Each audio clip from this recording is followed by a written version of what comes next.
আসসালামু আলাইকুম। Hello guys, আজকে আপনাদের নিয়ে আসলাম হজরত শাহজালাল রহমতুল্লাহের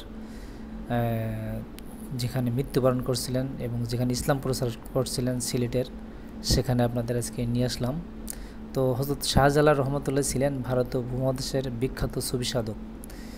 তিনি 1271 খ্রিস্টাব্দে ইয়ামানে জন্মগ্রহণ করেন।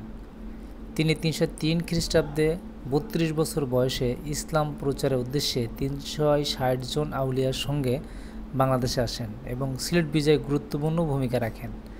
তার আধ্যাত্মিক প্রভাবের ফলে বহু মানুষ ইসলাম গ্রহণ করে। তিনি সিলেটের ইসলাম প্রচারের মূল কেন্দ্র স্থাপন করেন। এজন্য সিলেটকে 360 জন আউলিয়ার দেশ বলা হয়। তো এই শাহজালাল যিনি এই বাংলাদেশে আসছিলেন, তো আসার পরে তিনি 5টি শিক্ষা আমাদের কাছে দিয়েছিলেন। তার মধ্যে একটা হলো জ্ঞান অর্জন, আধ্যাত্মিক পথে অবিচলন থাকা, প্রতিকূল পরিস্থিতিতে আল্লাহর উপর ভরসা রাখা, ইসলাম প্রচার প্রসারে নেতৃত্ব দেওয়া, বিপদে অন্যের পাশে দাঁড়ানো এবং আধ্যাত্মিক সাধনা ও ত্যাগের মাধ্যমে অন্যদের অনুপ্রেরণা করা। তো বন্ধু, এই 5টা শিক্ষা নিয়ে তিনি ইসলাম প্রচারের জন্য সামনের দিকে এগিয়ে গিয়েছিলেন। আধ্যাত্মিক জ্ঞান বলতে তিনি বুঝতে চাচ্ছেন, তিনি তার মুর্শিদাবাদের সৈয়দ আব্দুল কবির তিনি মুর্শিদ সৈয়দ আহমদ কবির রহমতুল্লাহ দোয়া নিয়ে মক্কা থেকে একই যাত্রা শুরু করেন এবং বিভিন্ন দেশে ভ্রমণ করেন এবং জ্ঞান অর্জন করেন।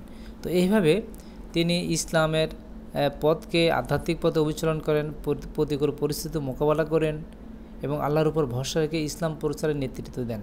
বিপদে মানুষের পাশে দাঁড়িয়েছেন এবং আধ্যাত্মিক সাধনা জ্ঞান অনুপ্রেরণা করে মানুষকে ইসলামের প্রতি অনুপ্রাণিত করছেন। তো সেখানে আসলে দেখেন, এই সিলেটে মাজার আসলে ছবি তোলা বারবারই নিষেধ ছিল, তারপর আমি ভিডিওটা করে আপনাদের দেখানোর চেষ্টা করছি। এই নয় সেই শাহজালাল যিনি এখানে ঘুমিয়ে আছে, তাকে আল্লাহর একজন প্রিয় বান্দা বলা হয়।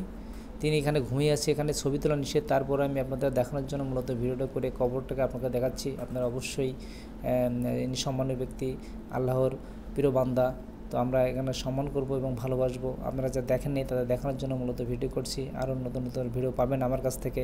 ততক্ষণ পর্যন্ত ভালো থাকুন এবং লাইক দেন এবং আমার সাথে থাকেন। আল্লাহ হাফিজ। আসসালামু আলাইকুম।